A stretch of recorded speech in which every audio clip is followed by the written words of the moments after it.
ആരോഗ്യത്തോടെ ഇരിക്കാം. മികച്ച പരിചരണം ഞങ്ങളുടെ ഉറപ്പ്. Shoranur medical trust, Shoranur. 2026 ആകുമ്പോൾ സ്വന്തമായി കെട്ടിടമില്ലാതെ ഒരു സർക്കാർ വിദ്യാലയം പോലും പട്ടാമ്പി മണ്ഡലത്തിൽ ഉണ്ടാകില്ലെന്ന് മുഹമ്മദ് മൂസിൻ MLA. ഉന്നത വിജയികൾക്ക് MLA എക്സലൻസ് അവാർഡ് നൽകി സംസാരിക്കുകയായിരുന്നു അദ്ദേഹം. ഒരു കാര്യം പ്രത്യേകം പറയേണ്ടത്, ഈ കിലയുടെ നമ്മുടെ DG ഇവിടെയുണ്ട്. കിലയുടെ ടീം വന്നുകൊണ്ട് പട്ടാമ്പി മുനിസിപ്പാലിറ്റിയെ ലേണിംഗ് സിറ്റി ആക്കുന്നതിന് വേണ്ടിയിട്ടുള്ള എല്ലാ പ്രവർത്തനങ്ങളും എടുത്തുകൊണ്ട് അത് സബ്മിറ്റ് ചെയ്തു.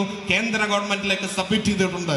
വരുന്ന ദിവസങ്ങളിൽ കേന്ദ്ര ഗവൺമെന്റ് അത് യുനെസ്കോക്ക് സമർപ്പിച്ചു കഴിഞ്ഞാൽ, UN സമർപ്പിച്ചു കഴിഞ്ഞാൽ തീർച്ചയായിട്ടും ഏറ്റവും മികച്ച റിപ്പോർട്ടാണ്. അത് അംഗീകരിക്കപ്പെട്ടാൽ കേരളത്തിലെ ഏറ്റവും മികച്ച ലേണിംഗ് സിറ്റികളിൽ ഒന്നായി, ഇന്ത്യയിലല്ല ലോകത്തെ 350 സിറ്റികളിൽ ഒന്നായി നമ്മുടെ പട്ടാമ്പിയും മാറാൻ പോവുകയാണ്. അതിനുള്ള പ്രവർത്തനങ്ങൾ നടന്നിട്ടുണ്ട്. പട്ടാമ്പി മണ്ഡലത്തിലെ SSLC +2 പരീക്ഷകളിൽ മുഴുവൻ വിഷയങ്ങളിലും A+ നേടിയ വിദ്യാർത്ഥികളെയാണ് Muhammad Moosin MLA excellence award നൽകി അനുമോദിച്ചത്. ഇതോടൊപ്പം വിവിധ മേഖലകളിലെ പ്രതിഭകളെയും ആദരിച്ചു.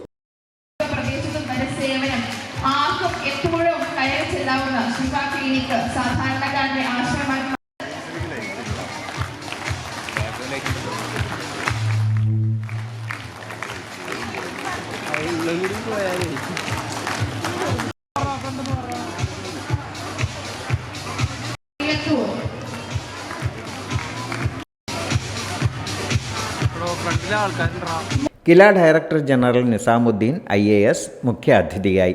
ബാംഗ്ലൂരിലെ trans disciplinary health university professor doctor TP Sethumadhavan മുഖ്യപ്രഭാഷണം നടത്തി. LSS, USS, NMSS സ്കോളർഷിപ്പ് നേടിയ കുട്ടികൾ, യൂണിവേഴ്സിറ്റി റാങ്ക് ജേതാക്കൾ, കലാകായിക മത്സരങ്ങളിലെ വിജയികൾ എന്നിവരെയും ചടങ്ങിൽ അനുമോദിച്ചു. ശ്രദ്ധ പദ്ധതിയുടെ ഭാഗമായി എഡ്യു ഫസ്റ്റ് ഒരുക്കിയിരുന്നു.